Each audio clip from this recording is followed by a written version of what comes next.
안녕하세요. 오늘이 84번째 아랄레와 주변 하천 협력 사례입니다. 아랄레 소멸은 임진강 북한강의 위험에 직면하고 있는 우리 입장에서 심각하게 생각해야 할 문제입니다. 즉 아랄레는 구소련이 목화 재배를 위해 두 강의 물길 이동으로 아랄레의 물이 없어 배의 무덤 등 환경 변화와 각종 전염병과 오염으로 지역에 큰 변화가 일어났습니다. 우리는 이를 심각하게 생각하여 심층 깊은 연구로 임진강 북한강 1986년 평화의댐에 제가 직접 관여한 바가 있습니다. 이때 그 위협을 제가 느꼈습니다. 북한의 위협으로부터 이에 대한 대응 방안을 마련할 필요성을 강력하게 제기하고자 제가 연구하여 5개의 강좌로 등록하고자 합니다. 오늘은 아랄레의 역사에 대한 내용입니다. 먼저 2분 33초짜리 동영상을 하나 보겠습니다.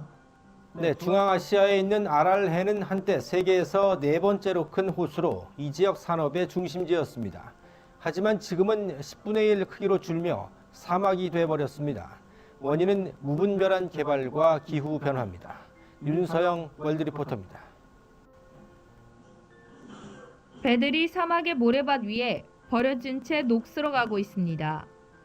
사람이 살지 않아 방치된 집은 무너지고 황폐해졌습니다. 한때 어업이 번성하고 고급 휴양시설이 즐비했던 중앙아시아 아랄해의 풍경입니다. 지난 50년 동안 아랄해는 빠르게 수량이 줄어들어 지금은 10분의 1 크기만 남았고 이름도 아랄해에서 아랄쿰 사막으로 바뀌었습니다. Ешкім ойлаған жоқ. Яғына да келген жоқ. Сонша суық. Жаңғарлар айтты ғой, құрып баратыр. Сол дегенде жас балықшылар айтты ғой, құруына пәлен миллион жинап жүр. жаң ондай емес екен, емде құрып қалды. 아랄해가 사라지기 시작한 것은 1920년대 구소련이 목화 재배를 위한 관계 사업을 벌이면서부터입니다. 아랄해로 흘러들어오는 강의 물길을 막아 농지를 조성했고 대표적인 물집양 농업인 목화 재배를 장려했습니다. 담수를 공급받지 못한 아랄해는 빠르게 줄어들고 염도도 높아졌습니다. 구소련 해체 후 아랄해 위쪽의 카자흐스탄은 사태의 심각성을 깨닫고 대규모 댐을 건설해 어느 정도 복원에 성공했지만 아랄해 남쪽의 우즈베키스탄은 반대입니다. 목화 재배를 여전히 장려하는 것은 물론 아랄해 해저에서 석유와 천연가스가 발견되자 가스 생산 시설을 건설했습니다. 물이 사라지자 이 지역 주민들은 살 길을 찾아 카자흐스탄으로 이주하고 있습니다. Енді бұл диқаншылық деген затың еккен нәрің, еккен тұқымың суымаса шықпайды, құрғап қалады. Адам да сондай да. Адам 2 күн сусыз қалсаң, адам да өледі. шөлде қалсаң. 유엔 개발 계획은 아랄해의 소멸을 두고 20세기 가장 충격적인 재난이라고 말했습니다. 기후변화로 아랄해의 주요 수원인 고원지대 빙하도 사라지고 있어 아랄해 소멸 속도는 점점 빨라지고 있습니다. 월드뉴스 윤서영입니다. 잘 보셨습니까? 아랄레의 위치는 우즈베키스탄과 카자흐스탄 사이에 있는 호수입니다. 이 아랄레는 텐샨 산맥으로부터 흘러오는 시르다리아 강과 파미르 공원에서 흘러오는 아무다리아 강 등 2개의 큰 강이 축을 이루고 있습니다.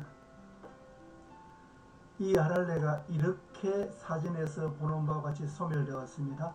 오른쪽에는 데이터입니다.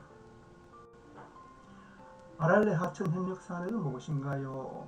우즈베키스탄과 카자흐스탄 사이에 위치한 호수로 한때는 총 면적 68,000평방킬로미터, 평균 깊이가 16m로 세계에서 4번째로 큰 호수로 스리랑카 면적과 비슷했습니다.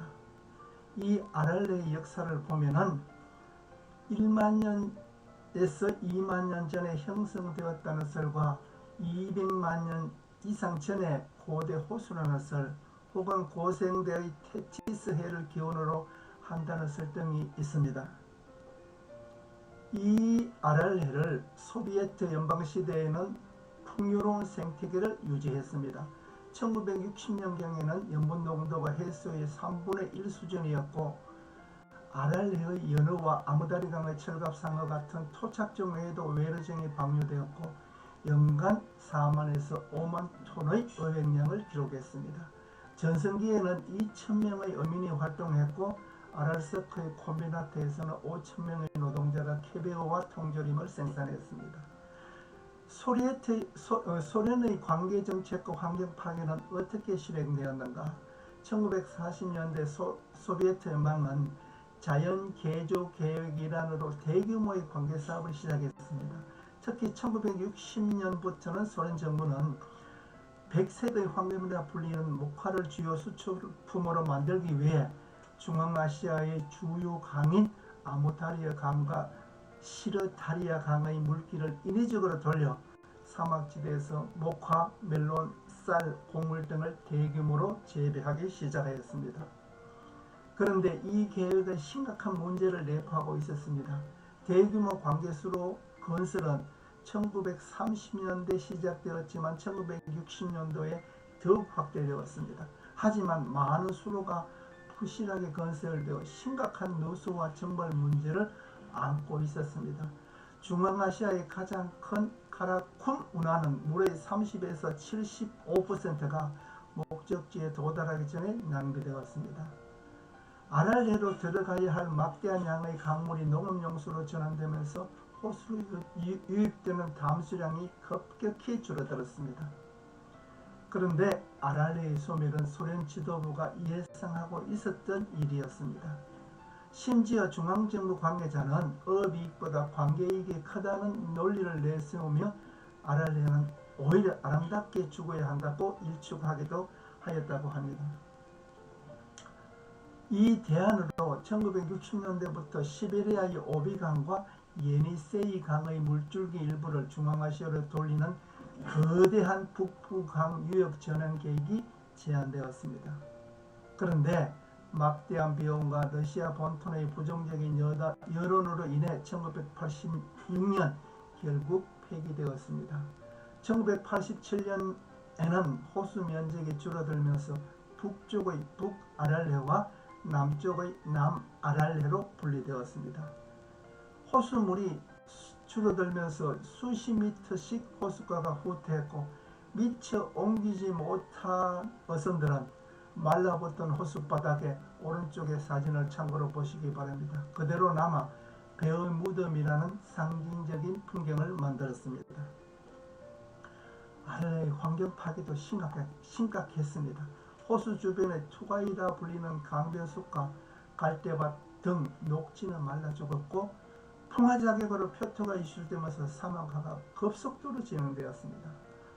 또한 호수 바닥이 드러나면서 수십 년간 쌓아온 염분, 농약, 비료 등 유해 화학물질을 바람에 날려 인근 지역 주민들의 건강을 심각하게 위협하는 주요 원인이 되었습니다.